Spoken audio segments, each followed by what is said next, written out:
नमस्कार मंडळी, मी सदाशिव पाटील.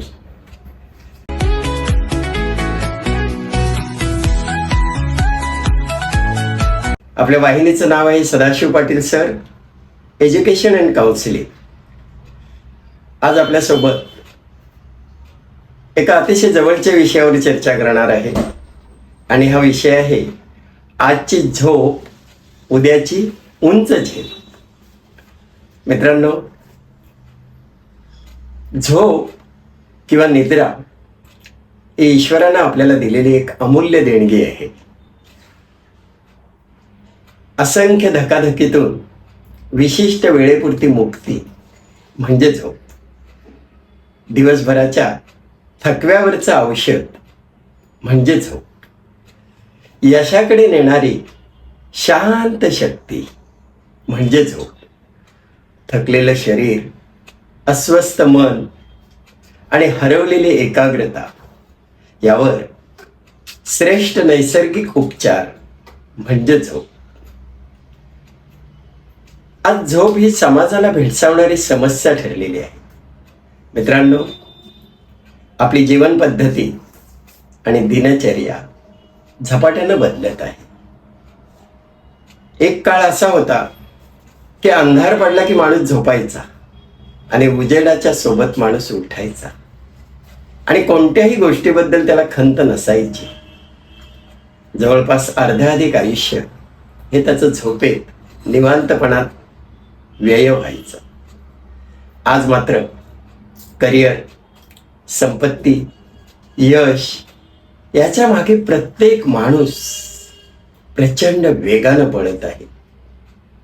हा वेग इतका प्रचंड आहे की नकळतपणे आपल्यासारख्या बऱ्याच व्यक्तींकडून यामध्ये झोपेचा बळी दिला जातो. मित्रांनो, झोप ही का हवी? मन आणि शरीर थकल्यानंतर, त्यांची ऊर्जा खर्ची पडल्यानंतर पुन्हा नव्यानं ती भरून येणं आवश्यक आहे. पुन्हा ताजतवानं होणं आवश्यक आहे. आज आपण पाहतो की वेगवेगळ्या क्षेत्रामध्ये, वेगवेगळ्या व्यवसायामध्ये, विशेषतः IT क्षेत्रामध्ये काम करणारे तरुण मंडळी आणि व्यावसायिक यांच्या झोपेच्या वेळा कधीच आपल्या नियंत्रणात नसतात. देशाविदेशांतील वेळेचं नियोजन करताना, त्यांच्याशी जुळवून घेताना रात्री, मध्यरात्री, कधी कधी संपूर्ण रात्रभर त्यांना जागं राहावं लागतं. आणि मग कोणत्या वेळी झोपावं, किती झोपावं, कसं झोपावं, शुद्ध झोप किती मिळू शकते, या कुठल्याही बाबतीत त्यांचा स्वतःवर सुद्धा ताबा राहिलेला नसतो. कारण पहिली गोष्ट म्हणजे करिअर, दुसरी गोष्ट म्हणजे संपत्ती आणि तिसरी गोष्ट म्हणजे यश. ह्याच गोष्टी माणसाला सातत्याने आज भेडसावत आहेत. आणि मग अशा पद्धतीनं थकलेल्या मनाला आणि शरीराला पुन्हा एकदा ताजतवानं करण्यासाठी झोप ही निरंतर आवश्यक गोष्ट आहे. झोप किती असावी? खरं तर मंडळी, याला काही निश्चित वेळ किंवा अंदाज बांधता येत नाही. पण आदर्श झोप कशाला म्हणावी? तर ज्या झोपेतून उठल्यानंतर माणसाला फ्रेश वाटतं, माणसाचं मन आणि शरीर हलकं होतं, पुन्हा एकदा नवं काहीतरी करण्याची ऊर्जा त्याच्यामध्ये निर्माण होते, अशा झोपेला आपण आदर्श झोप म्हणतो.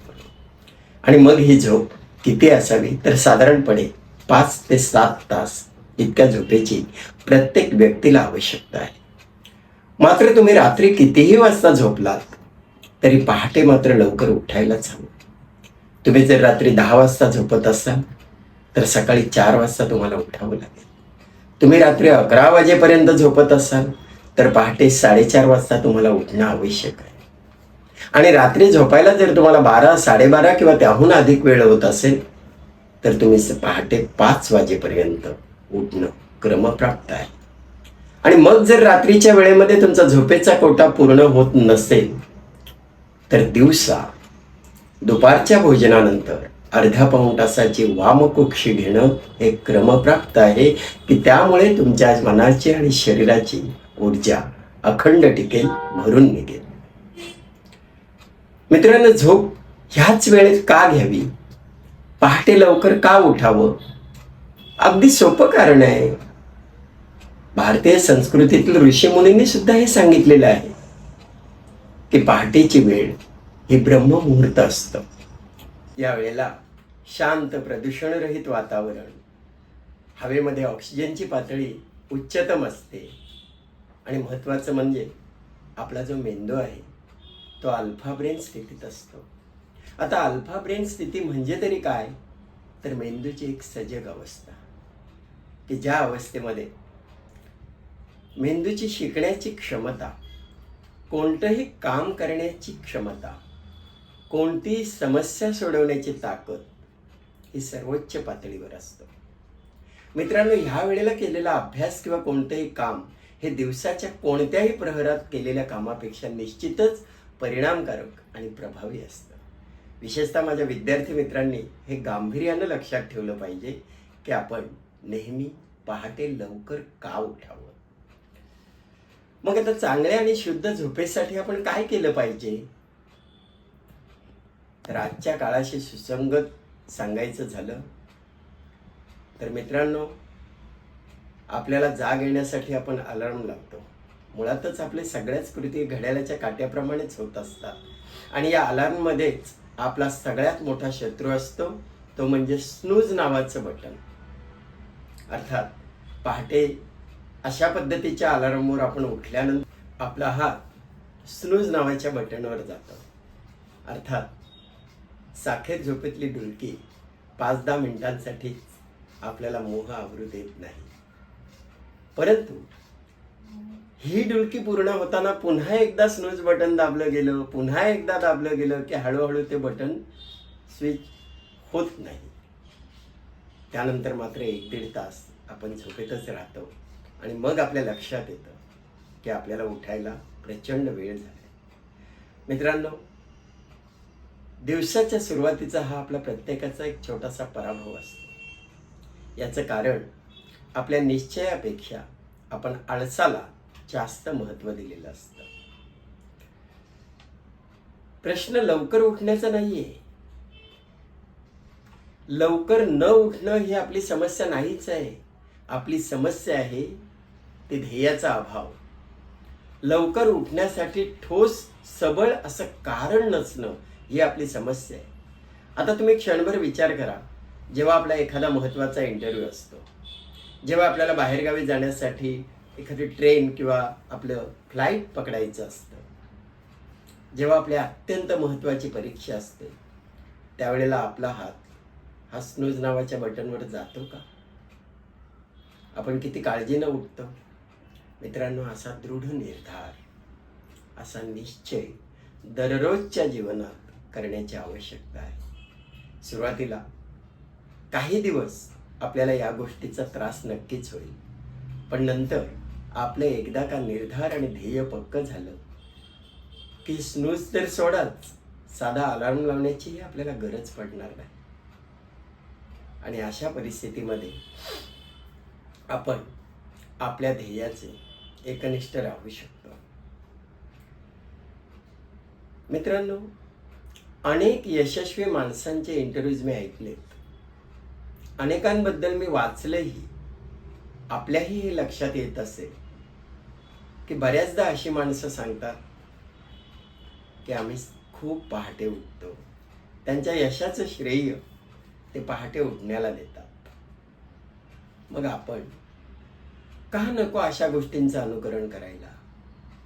आणि म्हणूनच झोप ही कितीही उशिरानं आपण घेत असलो, कोणत्याही वेळेस घेत असलो, तरी पहाटे 4 ते 6 या वेळेमध्ये आपलं मन, आपलं शरीर झोपेतून उठून आपल्याला हव्या त्या आनंदाच्या कार्यक्षेत्रामध्ये रममाण असलं पाहिजे. मित्रांनो, खरं तर झोप ही फुलपाखरासारखी आहे. तुम्ही फुलपाखरू बघा, त्याच्या मागे मागे जाल तर ते कधीही जवळ येत नाही, ते दूर जात असतं. आणि एकदा काच तुम्ही शांत स्थिर राहिला की अलगद तुमच्या खांद्यावर येऊन बसतं, नाही का? अगदी झोपेचंही तसंच आहे. सुंदर स्वच्छ शांत झोप लागण्यासाठी मनामध्ये एकाग्रपणे चांगले चिंतन, चांगले विचार, चांगलं कार्य या गोष्टींचं स्मरण राहिलं पाहिजे. आणि अशाच गोष्टीत आपण जर झोपलो तर पूर्णपणे पहाटे उठताना सुद्धा आपल्या कार्याची, आपल्या विचारांची आणि आपल्या आदर्शत्वाची पूर्णता होते. मित्रांनो, झोपेमुळे आपल्याला काय मिळतं? अगदी थोडक्यात सांगायचं तर झोपेमुळे आपलं शरीर आणि मन कार्यक्षम राहतं. आपल्याला अनेक विकारांपासून, अनेक आजारांपासून मुक्ती लाभते. आपण आरोग्य संपन्न होतो. झोपेमुळेच आपली ताणतणावातून मुक्तता होते.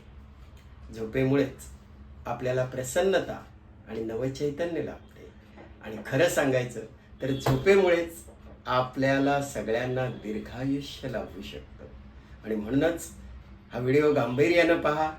आवडलं तर कमेंट करा, शेअर करा आणि हो, पुढचा व्हिडिओ पाहण्यास विसरू नका. अगदी लवकरच असाच एखादा छानसा विषय घेऊन भेटणार आहोत. तोपर्यंत व्यस्त रहा, स्वस्थ रहा आणि मस्त रहा. धन्यवाद.